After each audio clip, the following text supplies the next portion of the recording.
Allez, c'est parti. Aujourd'hui, on va plonger dans un truc absolument fascinant. Pourquoi une journée en apparence parfaitement normale peut laisser certaines personnes complètement et parfois inexplicablement épuisées? C'est une situation super courante, mais qui reste encore très très mal comprise. Imaginez un peu la scène. C'est une journée classique. Pas de grosse crise, pas d'échéance terrifiante, personne qui hurle au bureau. Bref, tout s'est déroulé selon la norme. Et pourtant, à peine la porte franchie le soir, il n'y a qu'une seule envie, tout éteindre et disparaître. Surtout quand, autour, tout le monde a l'air d'aller parfaitement bien et continue sa vie sans le moindre souci. Ce qui est dingue, c'est le contraste frappant entre ce qui se passe à l'extérieur et ce qui se passe à l'intérieur. D'un côté, on a des petits trucs du quotidien. Un collègue qui papote, un patron un peu tendu, un téléphone qui n'arrête pas de vibrer. De l'autre, une réaction interne qui paraît totalement disproportionnée. L'esprit a littéralement l'impression d'avoir couru un marathon.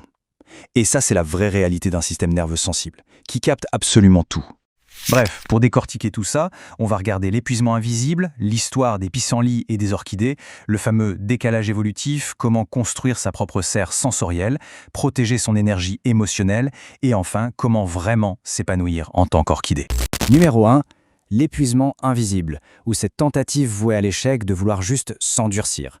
Face à cette fatigue constante, le réflexe c'est souvent de se dire « Allez, faut que je sois plus fort, faut que j'arrête de trop penser ». Mais spoiler alerte, ignorer comment fonctionne vraiment son propre système nerveux, ça ne fait que creuser le trou de la fatigue.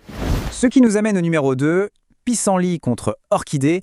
C'est un vrai changement de paradigme proposé par le docteur Thomas Boyce. Il a carrément divisé nos réactions à l'environnement en deux catégories de fleurs. Et vous allez voir, cette métaphore, elle change la donne. D'un côté, on a les pissenlits. C'est la grande majorité des gens. Ils sont super adaptables.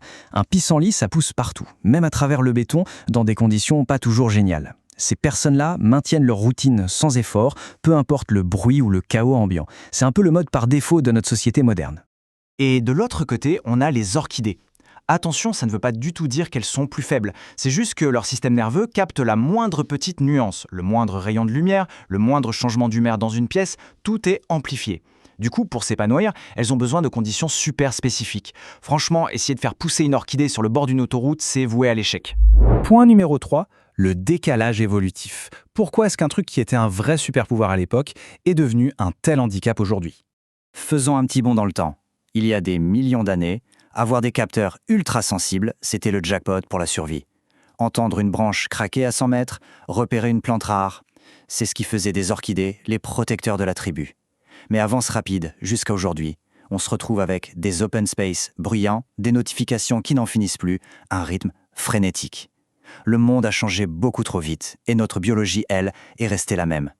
Le capteur est juste surmené. Alors on fait quoi? Numéro 4. Construire une serre sensorielle.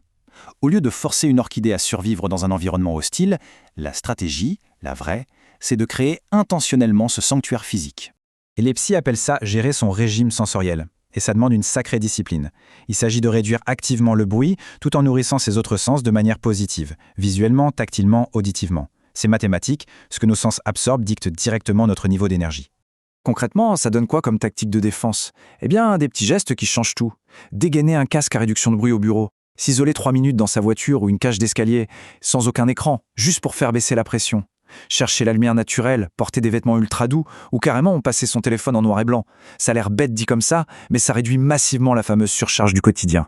Numéro 5, protéger son énergie émotionnelle. Parce que bon, avoir un super sanctuaire physique, c'est bien beau, mais si on se vide de son énergie dès qu'on parle à quelqu'un, ça ne marche pas. Les personnes très sensibles ont ce don ou cette malédiction d'être de vraies éponges émotionnelles. Et là, il faut faire la distinction vitale entre l'empathie et le fait de prendre le fardeau des autres. La vraie empathie, c'est rester solidement ancré sur le rivage pour lancer une bouée. Prendre le fardeau, c'est sauter dans le tourbillon avec la personne. Et franchement, si on coule tous les deux, on n'a sauvé personne. Il y a cette phrase, ce petit mantra, qui est une véritable arme secrète. « Je comprends cette douleur, mais ce n'est pas la mienne ». Se répéter ça permet d'être là pour les autres, d'écouter sans pour autant sacrifier sa propre énergie vitale. Et pour consolider tout ça, il faut adopter le protocole de la pause. Le réflexe quand on nous demande un truc, c'est de dire oui direct pour faire plaisir. Erreur. La règle d'or, c'est de dire « laisse-moi regarder et je te dis ça ». Ça crée une bulle d'air. Ça donne au cerveau le temps de faire l'inventaire de la batterie restante avant de s'engager. Il faut aussi devenir un vrai gardien de son cercle social. L'exercice est simple. Après avoir vu quelqu'un, posez-vous la question. Est-ce que là, tout de suite, je me sens plus léger ou au contraire complètement plombé? Si c'est la deuxième option, il est peut-être temps de prendre un peu de distance avec ce qu'on appelle les vampires énergétiques. Et enfin, numéro 6, s'épanouir en tant qu'orchidée. Qu'est-ce qui arrive si on s'entête à ignorer tout ce qu'on vient de dire et qu'on essaie de vivre exactement comme un pissenlit? Eh bien, le système nerveux va finir par disjoncter et se protéger la seule façon qu'il connaît, en se déconnectant. Ça donne cet épuisement constant, même quand on dort 8 heures, un côté blasé, engourdi face à la vie, des petites douleurs physiques qui sortent de nulle part.